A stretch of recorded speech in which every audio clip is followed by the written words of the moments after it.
Gabi pa lamang ay naigayak na ni Kim ang lahat ng mga dadalhin niya sa probinsya ng Lola Milagros niya. Doon niya naisipang magbakasyon ng 1 buwan. 5 taon pa lamang siya nang unang makapunta sa lugar na yon, kaya't hindi na niya natatandaan. Pinsan niya ang susundo sa kanya kapag nakarating na siya sa bayan. Si Kim ay apo ng isang negosyanteng inchik. 10 taon na rin ito sa Pilipinas kaya marunong nang magtagalog. Pero siya ay dito na ipinanganak sa Pilipinas. Ang ina naman ni Kim ay Pinay. Kagaya ng kanyang lolo, ay abala rin ang kanyang mga magulang sa negosyo at halos wala ng oras para sa kanya. Minsan lang din niyang makasabay ang mga ito sa hapagkainan at trabaho pa rin ang pinag-uusapan. Apo, ikaw ba talaga hindi ko na mapigilan sa iyo plano na magbakasyon sa iyo, Lola? Lo, buo na po ang desisyon ko at saka nangako ako kay Lola Milagros na doon ako magbabakasyon sa kanila. Isa pa, bukas na yun. Pumayag ka na. Please, nakagayak na rin naman ang mga gamit ko sa maleta at bag. Eko payag naman. Eko tanong lang. Tsaka mamimiss kita. Abay tagal din yon. Tsaka ako alala sa'yo. Ikaw lang mag-isa biyahe. Ikaw naman ay ayaw pahatid sa driver. Pala ako alam ikaw ligtas na nakapunta sa bahay yung Lola. Mamimiss din naman po kita eh. Sobra. Kaya ko naman pong bumiyahe mag-isa. Kaya wag na po kayong mag-alala sa akin. Big girl na po ako oh. Pakis nga po ako. Ay, ako lungkot agad eh. Kahit ikaw andito pa, ikaw ingat doon ha. Para di ako alala. Ikaw mangako, di mo pababayaan yung sarili. Promise, mag-iingat po ko ron at hindi ko pababayaan ang sarili ko. At saka, nandun naman po si Lola eh. Hindi niya ako pababayaan. Lagi akong tatawag sa inyo. Ayos po ba yun, Lo? Huwag na kayong malungkot dyan. Humahaba po ang nguso nyo eh. Ay nako, ikaw loko pa ako. Ikaw talaga palabilo gaya iyo ina. Sige na, tulog na maaga. Ako hatid sa iyo bukas terminal. Sige Lolo, good night po. I love you. Mag-iingat ka rin po palagi ha. Tsaka huwag magpapaka-stress sa trabaho, okay? Okay, apo. Iyan lagi ko tatandaan na. Basta iyo din tatandaan aking mga sinabi. Maliwanag. Opo Lolo, maliwanag pa sa sikat ng araw. Humalik nga lang si Kim sa pisngi ng kanyang lolo at nagtungo na siya sa kanyang silid. Ay, excited na ako para bukas. Anya at nagpatibuwal na siya sa kanyang kama. Pero dahil sa labis na pagkasabik na makarating sa probinsya ay halos ayaw siyang dalawin ng antok.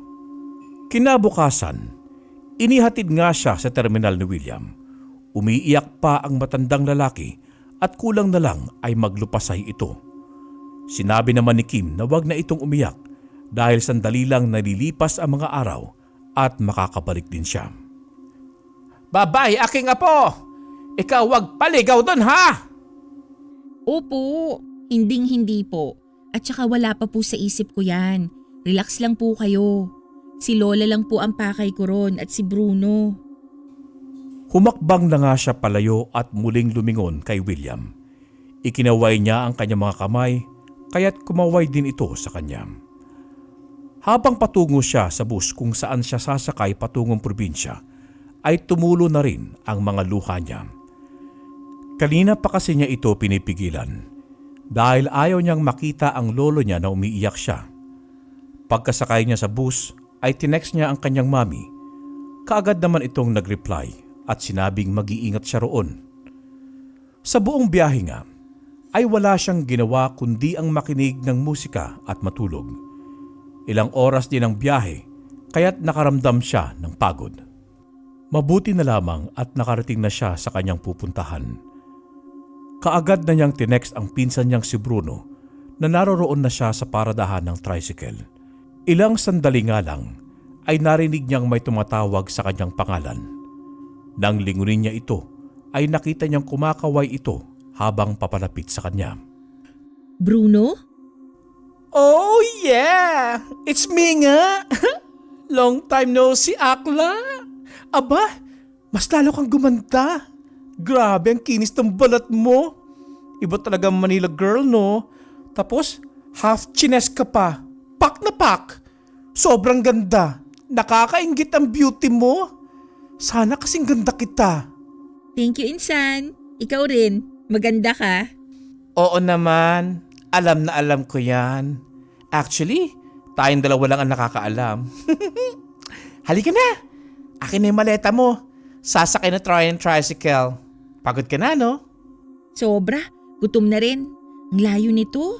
Pero okay lang, nandito naman na ako eh. Tamang-tama. Nagluto si Lola ng sopas. Masarap yon. Maitlog pa ng pugo at magatas. Grabe. Parang kailan lang nung mga bata pa tayo. Ngayon, dalaga na tayo. Ang bilis ng panahon, no? Oo nga eh. Dati pang lalaki pa ang sinusuot mo, pero ngayon pang babae na. Uy, siya nga pala. Kanina ka pa ba naghihintay dito? Di naman. Mga kalahating oras siguro. Pero okay lang yun. Tara na. Habang nasa daan sila, ay nakatanaw sa dinaraanan si Kim. Malaki na rin ang pagbabago ng lugar na ito. Hindi na kagaya ng dati na sobrang liblib at walang kuryente. Nang biglang mahagip ng mga mata niya ang isang lalaki. Matangkad ito, maputi at gwapo. Ngumiti ito sa kanya pero kaagad niyang iniwasan ng tingin. Kuya, ano be? Bakit ang bagal natin? Para naman tayo nakikipaglibing nito eh. Mas enjoy kapag mabilis. Sige na kuya, pakabilisan. Go! Mas okay nga to eh, mabagal. Takot kasi ako sa matulin. Manong driver, okay lang ang ganito kabagal ha. Tsaka Insan, mas nai-enjoy ko ang ganda ng tanawin kapag mabagal ang takbo ng sasakyan. Okay, sabi mo eh. Sige, matanong ko lang ha. May boyfriend ka na ba? Wala. At saka wala pa sa isip ko yan. Ang bata ko pa para magkaroon ng boyfriend. Sus? Yung iba nga dyan, 14 pa lang nanay na eh. Biro lang ah. Mas okay nga yan. Study first. Ilang minuto ang lumipas at nakarating na rin sila sa bahay ni Milagros. Lola Mila! Nandito na po makaganda mong mga apo. Yuhuu! Sumilip naman sa bintana ang matandang babae at kumaway ito sa kanila.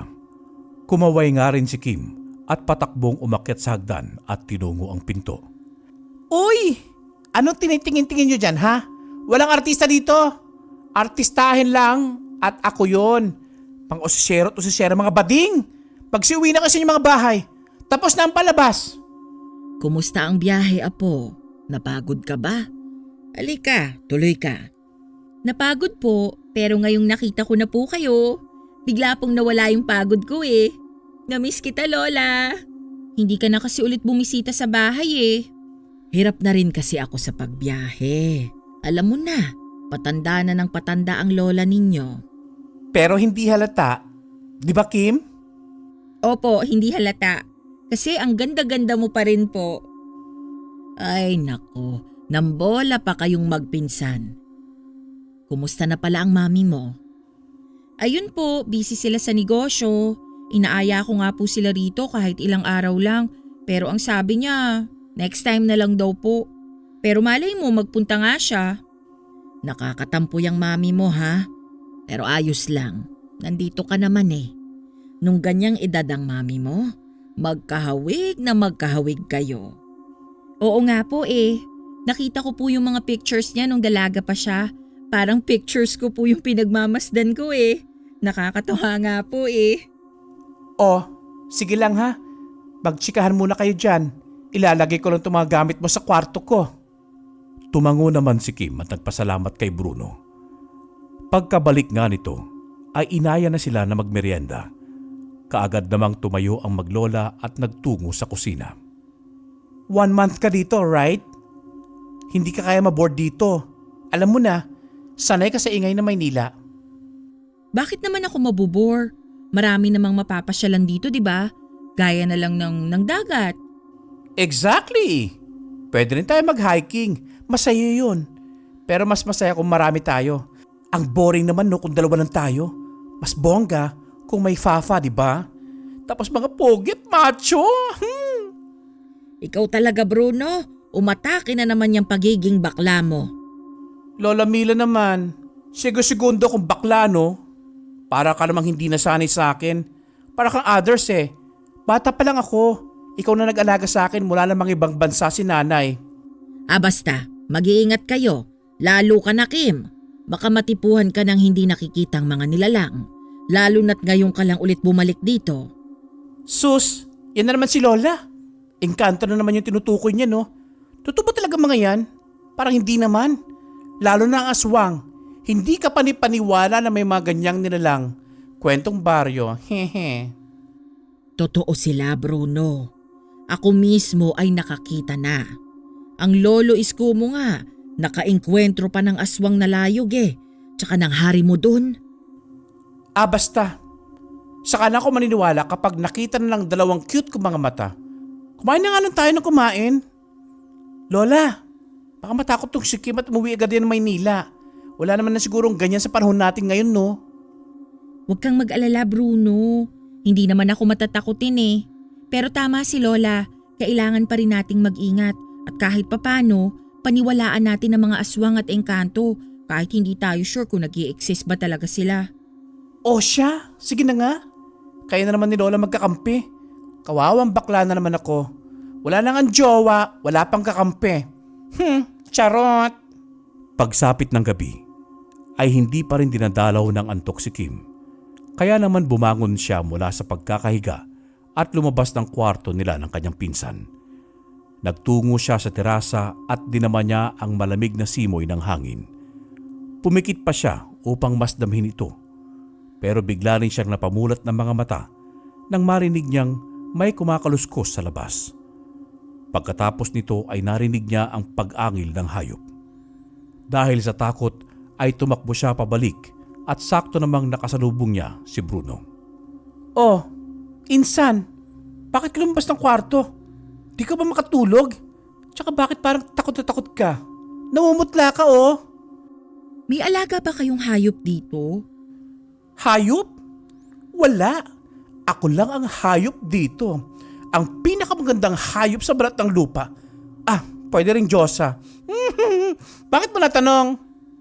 Nakarinig kasi ako ng pag-angil eh. Parang angil ng mabangis na hayop.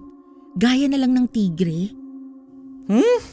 Baka aso lang ng kapitbahay yun, akla. Wala naman sigurong makakapuntang tigre dito, no?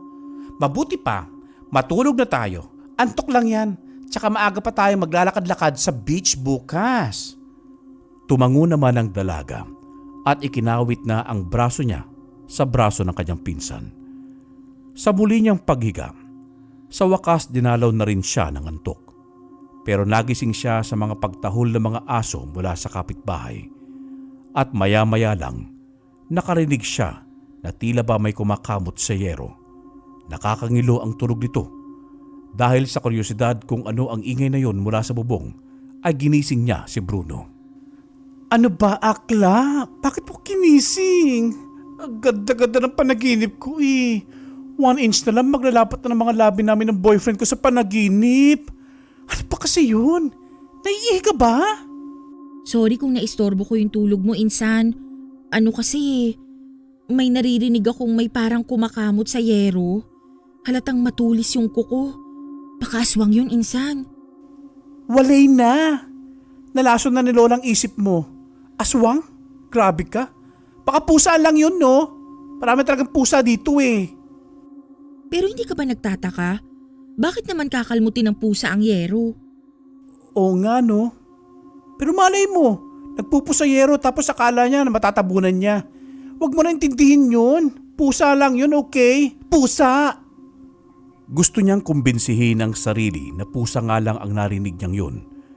Pero hindi pa rin niya maiwasang mag-isip ng kung ano-ano. Kaya naman muli siyang lumabas ng silid at tinungo ang silid ng kanyang lola Milagros. Pinihit niya ang seradura ng pinto at marahan niya itong binuksan. Pero nang makita niyang mahimbing na natutulog ang lola niya, ay muli niya itong isinara. Kinaumagahan, nagising siya dahil sa ingay mula sa labas ng bahay. Wala na rin si Bruno sa tabi niya at mataas na rin ang sikat ng araw. Hala, tanghali na pala. Bakit hindi ako ginising ni Bruno? Sabi niya maglalakad-lakad kami sa dagat. Daya talaga nun. Paglabas niya ng silid ay mas lalong lumakas ang ingay mula sa labas. Kim! Totoo nga sinabi mo! Oh, Insan, nandiyan ka pala. Nagulat naman ako sa'yo. Pero anong sinasabi mo na totoo pala ang sinabi ko? Nagkakagulo ang mga utaw. Kasi may nabiktima raw ng aswang, yung anak ni Mang Piryong. Gabi na kasi umuwi yun dahil nagtatrabaho. Mabuti na nga lang daw at kalmot lang ang tinamo niya sa aswang dahil sakto na may rumoron raw ng mga barangay tanod. Ibig sabihin, nakita din ng mga tanod ang aswang? Ano raw ang itsura? Hindi raw eh. Nung marinig daw ng aswang na may mga paparating, mabilis na itong sumibat. Wala namang ganyan dati dito. Tapos biglang meron na. Nakakapagtaka. Sabi na sa'yo totoo talaga sila. Nakakabasa rin ako ng mga kwento tungkol sa mga aswang na yan. Yung iba raw, baby na nasa sinapupunan pa ang puntirya. At ang iba naman, laman loob at dugo ng mga tao. Kumporme na rin sa uri ng mga aswang. Nakakatakot naman. Dati ako lang aswang dito. Tapos ngayon may ibang susulpot. Natawa na lamang si Kim sa sinabi ng pinsan niya at lumabas na rin siya ng bahay. Gising ka na pala, Apo. May pagkain na sa mesa. Mauna na kayo ni Bruno na kumain. Tatapusin ko lang itong mga halaman na dinidiligan ko. Sabi po ni Bruno, may inatake raw po ang aswang kagabi. Totoo po ba? Oo, meron.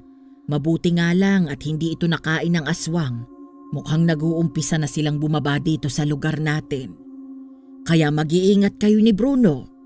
Mamayang gabi, maglalagay tayo ng mga asin at mga bawang sa palibot ng bahay. Ibabaliktad din natin ang walis tingting para tiyak na hindi tayo mapapasok ng mga aswang. Alam mo, Lola, kagabi po, nakarinig ako ng pag-angil ng mabangis na hayop. Sabi ni Bruno baka raw po aso lang ng kapitbahay.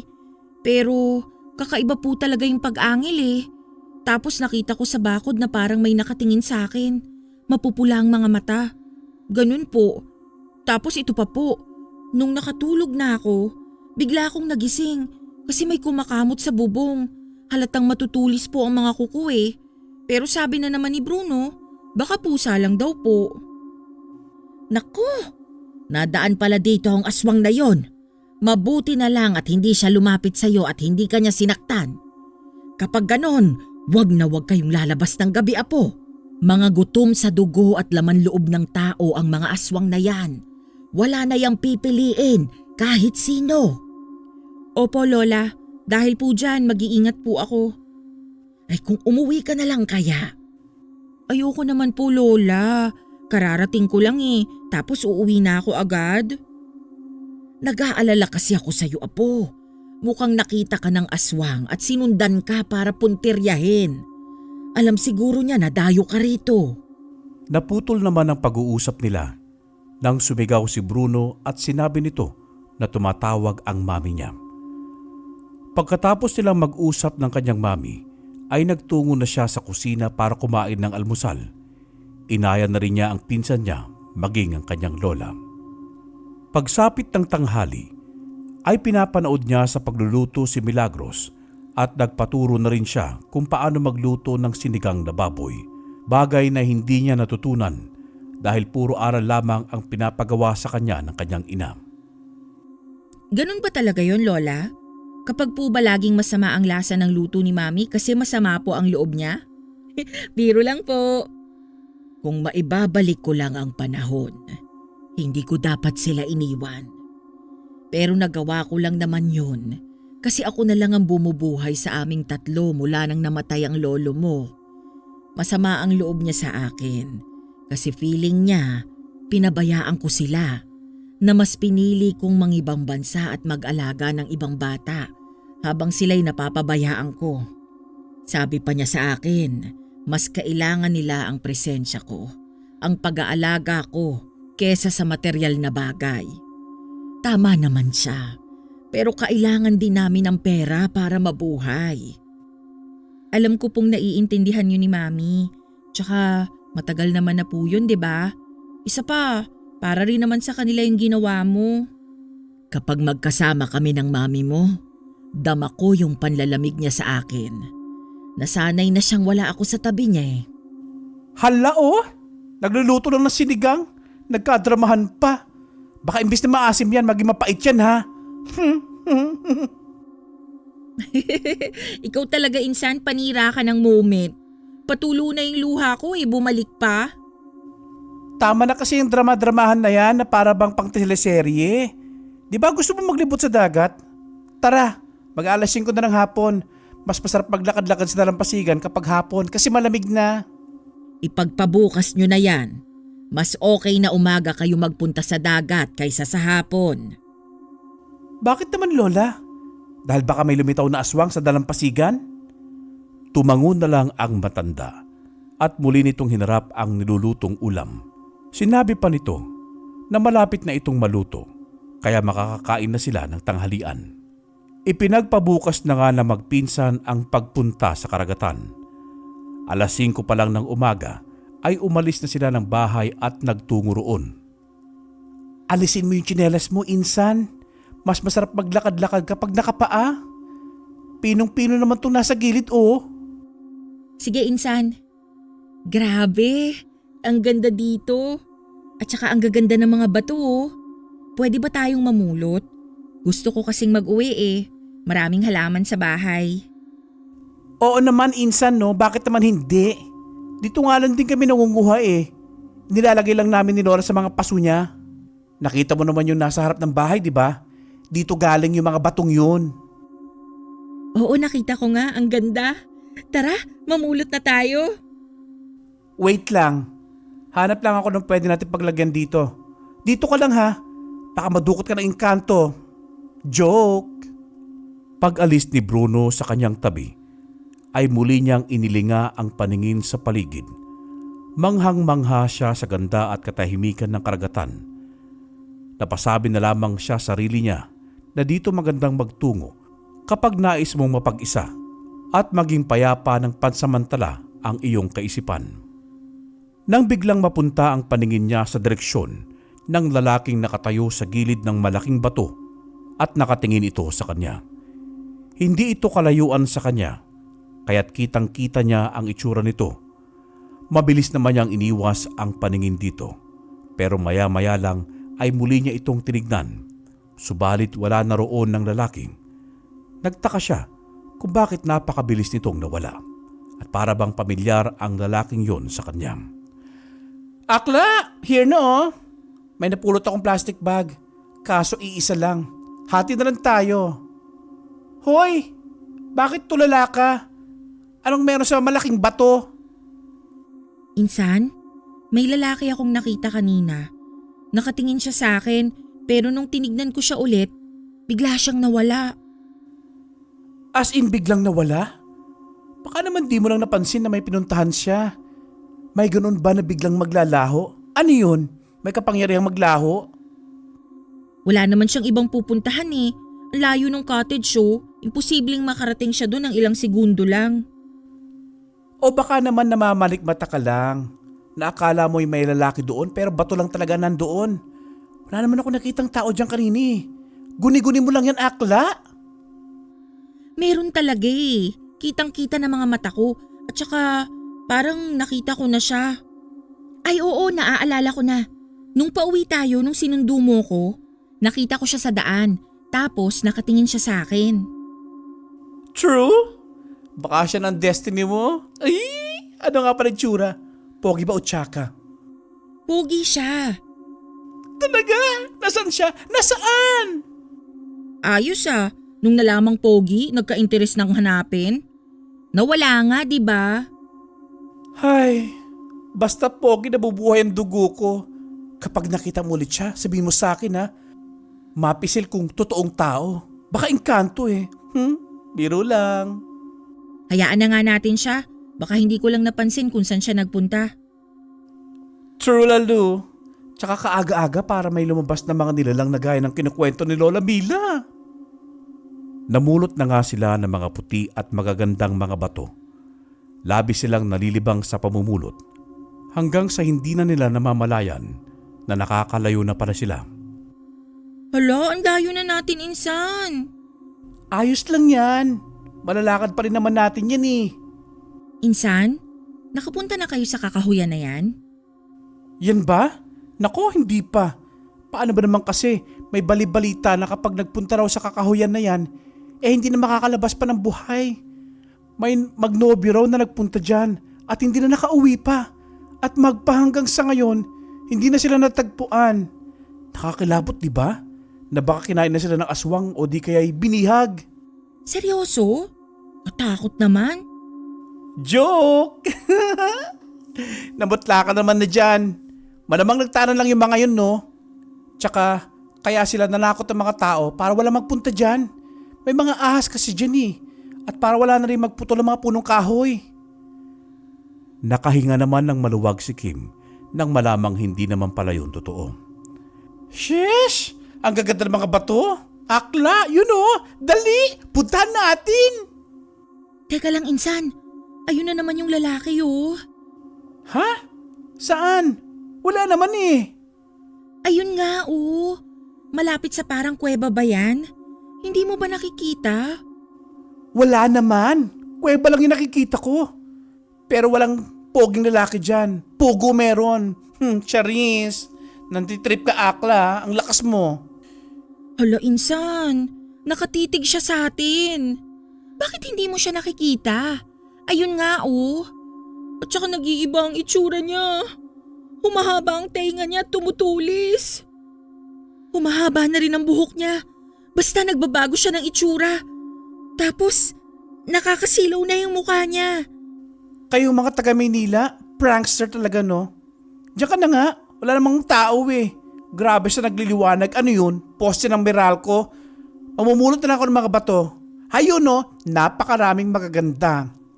Uy, wag mo akong iwan, insan. Ayun talaga siya, oh. Che! May tinatagong ka rin palang kalokohan.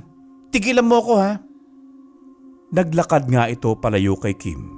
Samantalang ang dalaga ay nanatiling nakatingin sa lalaking nakatingin sa kanya. Kim! Halika na, ito oh. Maraming mga bato. Kim? Hala! Nasaan na yon? Kim! Kim! Isang malaking asong kulay itim lamang ang nakita niyang tumatakbo palayo sa kanya.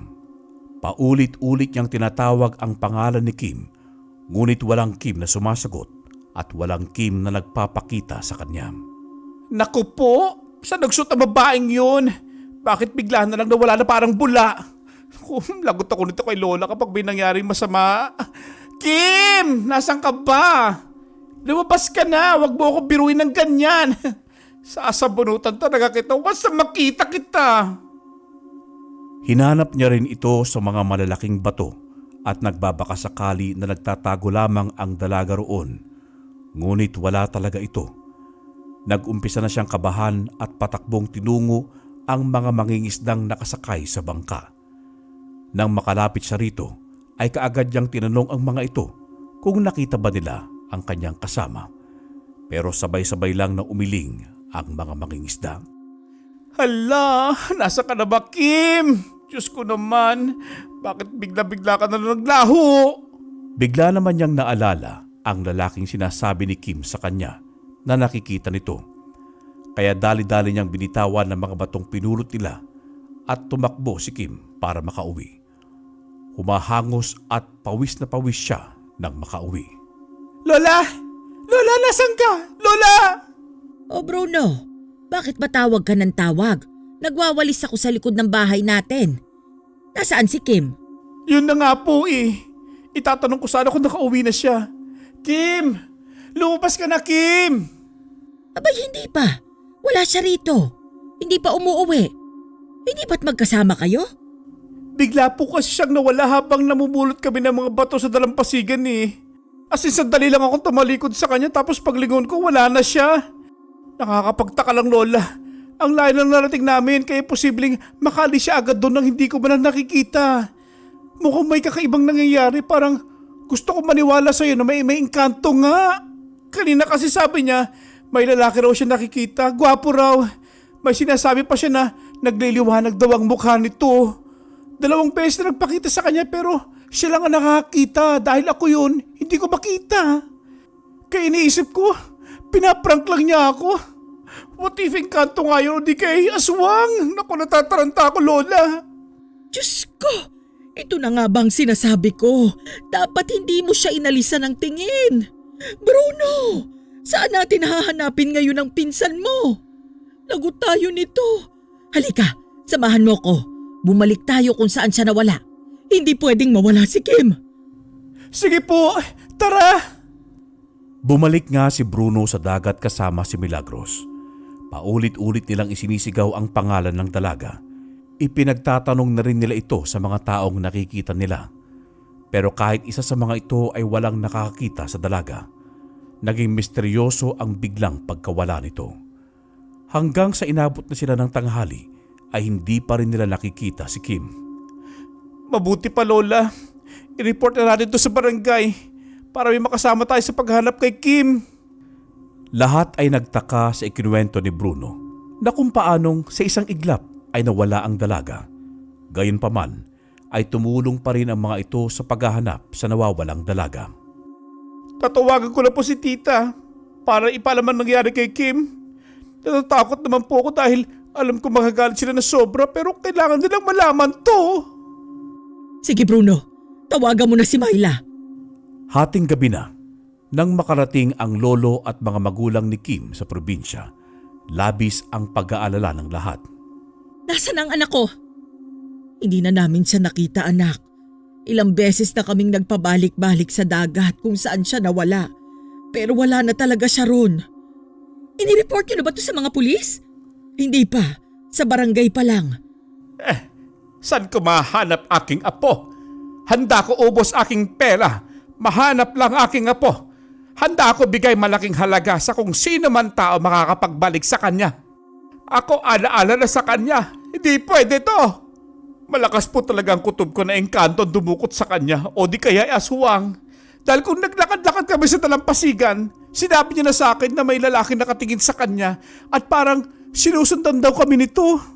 Pero wala naman ako nakikita at siya lang talaga nakakakita. Akala ko nga nagtitrip lang siya eh. Tapos yun na nga, bigla na lang siyang nawala sa likod ko. Sa tingin mo paniniwalaan tayo ng mga pulis? Napaka-imposible ng sinasabi mo, Bruno. Baka naman tao ang dumukot sa kanya.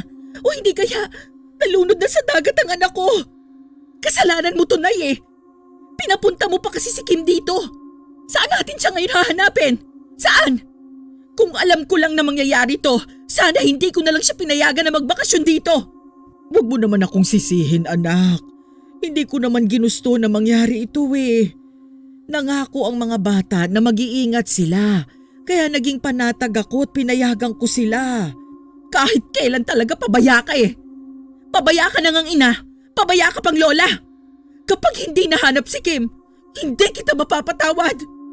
Napaiyak na lang ang matanda dahil sa mga binitawang masasakit na salita ni Myla. Ay, wag na kayo sisihan pa. Walang mangyayari sa ganyan. Ay mabuti pa, tayo hanap na lang Kim. Kahit pa atin halukayin buong kalagatan o kabundukan, ako sakit na ulo sa inyo lahat. Tama po si Sir William, tita. Mas mabuti pa nga pong hanapin na lang natin si Kim. Kasalanan mo rin to eh. Pinabayaan mo ang pinsan mo. Sorry na po talaga. Hindi ko naman po ginusto na mawala siya eh. Napakabilis po ng pangyayari. Nasa likod ko lang po siya tapos bigla na lang siyang nawala. Sana nga ako na lang ang nawala at hindi siya. Huwag kang magsalita ng ganyan, Bruno. Kahit isa sa inyo, ayokong may mawala. May alam akong malalapitan para malaman natin kung nasaan si Kim. Saan po, Lola? Kay Mang Juliano. Magaling na albularyo at manghuhula yon. Ano pang hintay natin? Tara na. Kahit ano atin gagawin para hanap atin na po. Kahit nga mag-aalauna na ng madaling araw, ay tinungo pa rin nila ang bahay ng sinasabing albularyo. Nahihiya man si Milagros pero ito na lamang ang tanging paraan para malaman ang kinaroroonan ngayon ng dalaga. Ilang beses silang kumatok sa pinto ng bahay nito bago sila mapagbuksan. Anong sa atin at napasugod kayo ng ganitong oras? Pasensya na, Mang Juliano, kung naistorbo namin ang tulog ninyo. Kailangan kasi naming malaman kung nasaan ang apo ko. Nawawala kasi siya kaninang umaga pa. Ay, ganun ba? O siya, pumasok kayo't maupo. Dapat kanina pa kayo nagpunta rito para maaga niyong malaman kung saan nawawala mong apo. Sinabi naman ni Milagros na ngayon lamang niya naalala. Gawin mo lahat iyo magagawa para hanap aking apo. Handa ako bigay sa iyo malaki halaga. Hindi ako nagpapabayad, Sir Incheck. Maiwan ko muna kayo rito at kailangan kong kumuha ng mga gagamitin ko. Ilang sandali nga lang ay bumalik na rin ang albularyo. May planggana itong dala at may laman itong tubig. May bitbit din siyang pulang kandila at posporo. Anong pangalan ng apo mo, Mila? Kimberly Chua. Sinindihan ng albularyo ang kandila at pumikit ito. Umusal ito ng isang ritual at dasal. Pagkatapos ay ipinatak nito ang luha ng kandilang pula sa tubig. Hanggang sa makalahati ito. Lumikha ito ng isang imahay na tanging siya lamang ang nakakaintindi. Nasa pangangalaga ng engkanto ang apo mo, Mila. Sabi ko na nga ba engkanto kumuha sa pinsan ko. Pero wala siyang masamang balak dito. Pinoprotektahan lamang niya laban sa aswang na gustong malakit sa dalaga. Inunahan niya ang aswang. Kapag natalo ng engkanto ang aswang, ay makakabalik na sa mundo natin ang apo mo. Hindi ko na nga lang masasabi kung kailan. Diyos ko po, sana naman ay tigilan na ng aswang ang apo ko para makabalik na siya. Natipuhan ng aswang ang apo mo dahil dayo ito at maganda. Ganda talaga aking apo kasi ganda lahi namin. Pati aswang gusto aking apo. Anak ng tekwa, oh. Abat, joker din itong si Sir William, Saan po namin matatagpuan ang apo ko kung sakaling ibalik siya ng engkanto? Kung saan siya nawala, doon din siya ibabalik. Basta wag na kayo masyadong mag-alala pa sa kanya. Sigurado ako makakabalik ng buhay ang apo mo. Labis naman silang nagpasalamat sa albularyo dahil kahit papaano ay alam na nila kung nasaan ang dalaga at may posibilidad na makita pa nila ito. Nang makauwi na sila ng bahay ay pare-pareho silang naging tahimik at hindi na nila pinag-usapan pa si Kim. Nasaan ako? Tanong ni Kim nang magising siya. Kaagad din siyang bumangon mula sa pagkakahiga at nilapitan ang lalaking nakatalikod sa kanya. Magmula nang kuhanin siya nito ay ngayon pa lamang siya nagising. Hey! Do you hear me? Sabi ko, nasan ako? Nang bigla naman itong humarap sa kanya, napasapo na lang siya sa kanyang noo at tinignan ang kanyang kabuuan. Iniisip din niya na baka pinagsamantalahan siya nito. Pero bago pa man niya ito muling tanungin, ay nagsalita na ito at sinabing wala itong ginawang masama sa kanya at pinrotektahan lamang mula sa aswang. Namumukhaan kita. Ikaw yung nakita ko sa daan noon. At ikaw rin yung nakita ko ng 2 beses sa dalampasigan. Sinundan mo talaga ako? Tumango naman ng engkanto at sinabing ito nga ang nagpapakita sa dalaga dahil alam na siya ang punteriya ng lalaking aswang. Tinanong rin niya kung nasaan ba siya ngayon at sinabi nga nito na nasa kaharian siya ng engkanto. Hindi makapaniwala ang dalaga sa kanyang narinig at iginala nga niya ang paningin. Napapalibutan ng magagandang palamuti ang paligid, mga kumikislap na mga diamante, mga ginto at maraming mga prutas at mga bulaklak. Para akong nasa paraiso. Pero alam kong nananaginip lang ako. Hindi to totoo. Gusto ko nang magising. Huwag mong sabihin sa akin na engkanto ka. Natotoo nga talaga kayo. Tumango naman ito at muling sumagot at sinabing bukas na bukas ay ibabalik na siya nito sa dalampasigan, ngunit kailangan na niyang umalis at bumalik sa Maynila. Muli naman siyang dinalaw ng antok at kahit anong pigil niya na huwag siyang makatulog ay hindi niya yon mapaglabanan. Nagising na lamang siya na nasa kakahuyan na siya at nakasandal sa malaking punong kahoy. Napatanong siya sa sarili kung nasaan siya dahil ibang-iba na ito sa nakita niya noong una. Tatayo sana siya nang makita niya ang dalawang lalaking naglalaban. Alam niyang ang isa roon ay ang engkantong nagligtas sa kanya. Halos masilaw siya nang magliwanag ang katawan ng engkanto at ang kalaban naman nitong lalaki ay nag-anyong aso. Kulay itim ito, mapupula ang mga mata at naglalaway. Matutulis din ang mga kuko. Kaagad na nagsagupaan ang dalawa at parehong malakas ang mga ito. Muling lumundag na mataas ang asong itim para labanan ang engkanto, ngunit nadakma siya nito at inihagis sa punong kahoy. Napasigaw ang dalaga dahil sa nasaksihan kung kaya't napalingon sa kanya ang engkanto. Nang lalapitan sana siya nito ay bumangon ang aswang at akmang aataking muli kaya itinuro niya. Lumundag ang muli ang aswang pero sa pagkakataong yun ay nakaiwas ang engkanto. Bigla itong naglabas ng espada at sinaksak sa likod ang aswang. Tumalsik ang dugo nito at kaagad ding nangisay. Bumalik ito sa anyong tao pero kulubot ang mga balat nito at isang matandang lalaki. Tuwang-tuwa naman ang dalaga dahil sa wakas ay napaslang na ng engkanto ang aswang at makakabalik na siya sa kanila. Salamat, napatay mo siya. Makakabalik na ba ako sa amin? Makikita ko na ba ang lola at pinsan ko? Tumango naman ito sa kanya at ipiniliwanag sa kanya kung bakit siya nasa kakahuyan dahil ginawa siyang pain ng engkanto upang mapalabas ang aswang at para mapaslang na niya ito. Lumapit sa kanya ang engkanto at pinakapit siya nito sa balikat. Inutusan din siyang pumikit na kaagad din naman niyang ginawa. Maya-maya lang ay narinig niya ang pagsigaw ng pinsan niya. Insan! Nagbalik ka na! Naku, Diyos ko, salamat po! Pagmulat niya ng mga mata ay nakita nga niya ang pinsan niya kasama ang lolo at lola niya pati na ang mga magulang niya.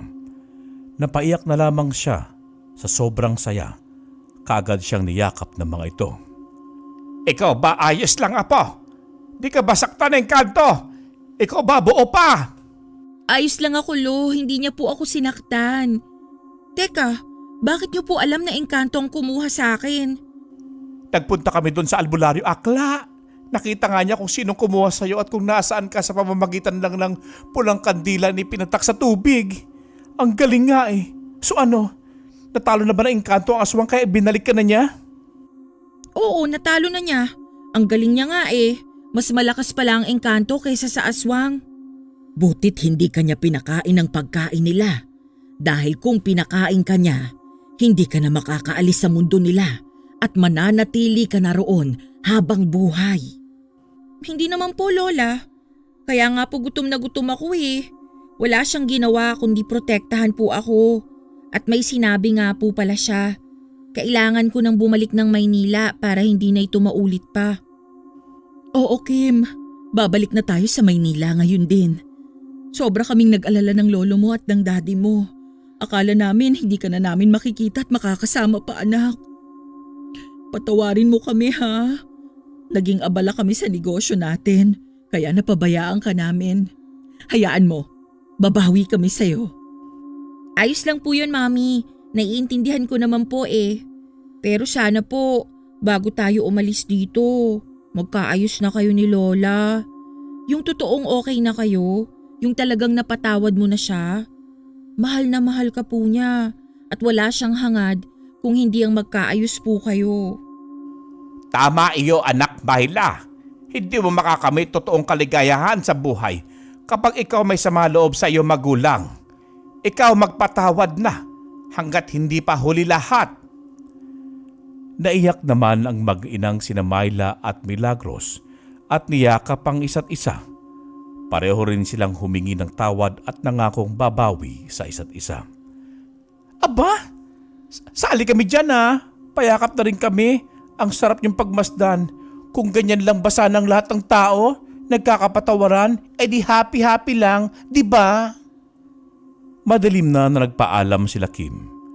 Gusto sana nilang ipagpabukas na lamang ang pag-uwi, subalit natatakot sila na baka may aswang na nakamanman sa kanila at umatake ito pagsapit ng gabi. At dahil uuwi na sila sa Maynila, ay naging emosyonal sina Bruno at Milagros. Insan, mag-iingat ka ron ha. Hayaan mo, magpupunta rin kami sa inyo. Kami ni Lola.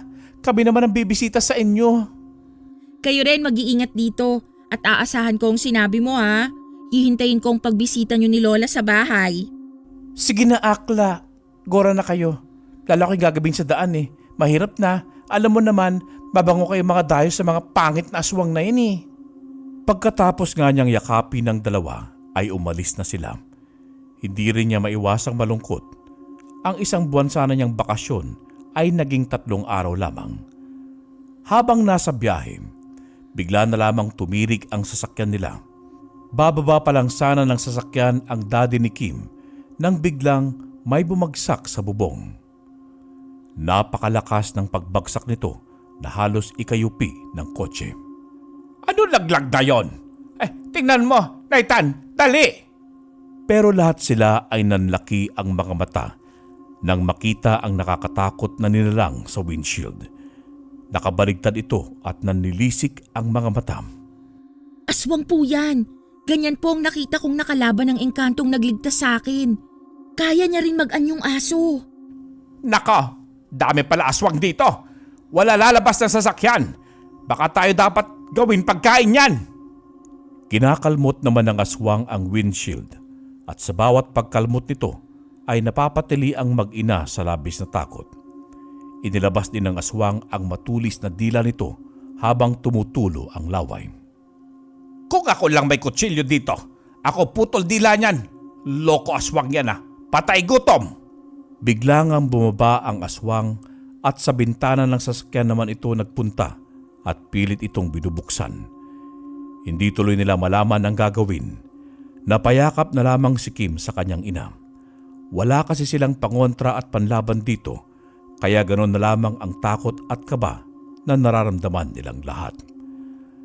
Maya-maya lamang ay may biglang sumulpot na lalaki sa likuran ng aswang. Napangiti ang dalaga at namukhaan niya ito dahil ito ang engkantong nagligtas sa kanya. Hinablot ng engkanto ang aswang at ibinalibag ito sa kalsada. Pero nakabangon pa rin ito at pilit na lumaban. Nagbago rin ito ng anyo, isang mabangis na hayop. Kapwa naman nakatulala sila Kim habang pinapanood ang paglalaban ng engkanto at aswang. Sa bawat pagsugod ng aswang ay malakas itong sinusuntok ng engkanto at ibinabalibag ng walang kahirap-hirap. Aba, galing engkanto ah. Atin siya palakpakan, mahusay! Mahusay! Opo, Lolo. Mahusay talaga siya sa pakikipaglaban. Nasaksihan ko po yun nung nilabanan po niya yung aswang dun sa kakahuyan. Muling nadakma ng engkanto ang aswang at ibinalibag itong muli sa gitna ng kalsada. Dahil labis nang nangihina ang aswang sa paulit-ulit na pagbabalibag ng engkanto rito, ay hindi na ito nakabangon pa. Tinapakan naman ng engkanto ang leeg nito at nangisay ng nangisay. Hindi nagtagal ay binawian ito ng buhay. Nang may paparating na sasakyan at nailawan ng mga ito ay mabilis na naglaho. Teka, bakit bigla sila naglaho? Saan sila punta? Ano yon? Bigla sulpot tapos bigla din laho? Hindi po kasi basta-bastang nagpapakita ang engkanto sa mga tao. Kaya po siguro bigla siyang naglaho at sinama na niya ang aswang. Ligtas na po tayo. Wala na nga kayang aswang? Itulak na natin ang sasakyan papunta sa pagawaan para makauwi na tayo. Sana pala isinama ko na si Nanay at si Bruno eh. Masyado nang mapanganib ang lugar na to. Baka mapahamak pati sila. Pero alam ko kasi na hindi rin sila sasama. Hindi kayang iwan ni Nanay ang lugar namin. Sabi nga niya, doon siya ipinanganak at doon na rin siya mamamatay. Malay mo po, makumbinsi natin sila. Pwede po ba natin silang balikan? Gusto ko rin po kasing makasama sina Lola eh. Tumango naman si Myla at bumaba na sila ng sasakyan.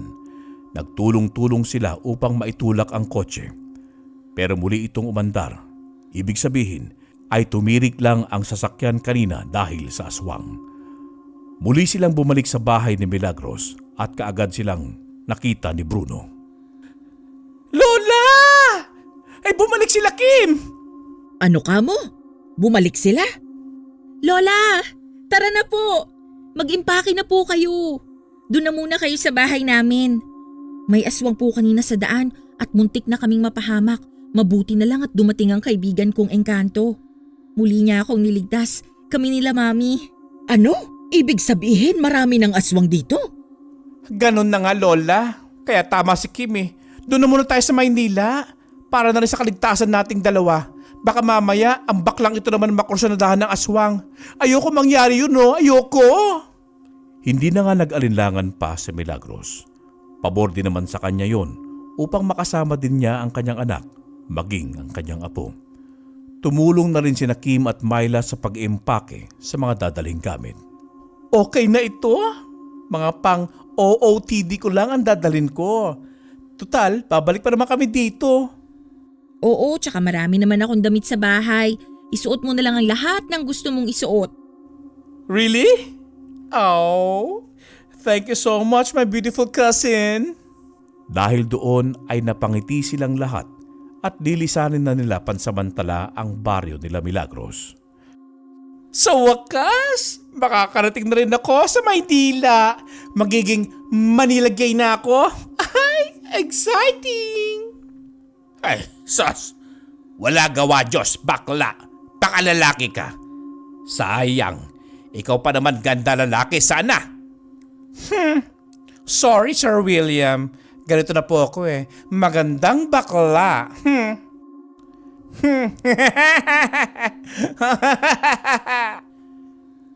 Naging masaya nga ang pag-alis nila at nagpakita pa kay Kim ang engkantong nagligtas sa kanila. Kumakaway ito at kaagad ding naglaho. Salamat, kaibigan. Wika niya sa sarili at nagpakawala ng matamis na ngiti. Hindi niya lubos akalain na yung mga bagay na nababasa lamang niya sa libro ay mararanasan pala niya. Isang pangyayari na kailanmay hinding-hindi niya malilimutan.